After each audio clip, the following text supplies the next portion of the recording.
Venezuelans across Latin America took to the streets to protest and demand transparency and justice in their home country's recent election results. In Buenos Aires, Argentina's capital, demonstrators gathered at the obelisk monument, waving flags and singing the national anthem.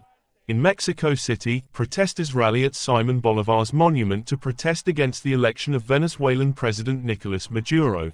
The Venezuelan community in Bogotá, Colombia's capital, protested at Simon Bolivar Square chanting slogans and calling for international intervention to safeguard democracy in Venezuela.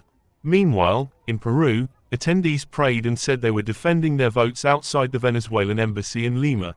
Protests have erupted across Venezuela after electoral authorities declared that incumbent President Nicolas Maduro had won a third term in office with 51% of the vote, extending the Chavista movement's quarter-century rule.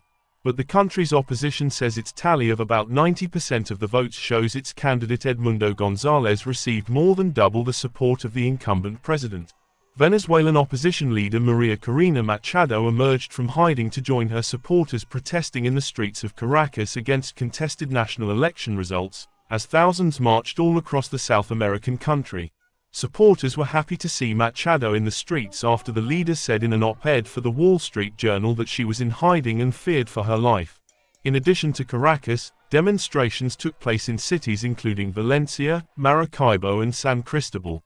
Marches backing Maduro were expected to begin later, yet some of his supporters were already on the streets. The published election results sparked widespread allegations of fraud and protests. Subsequently, security forces cracked down on protests which Maduro's government labeled part of an attempted US-backed coup.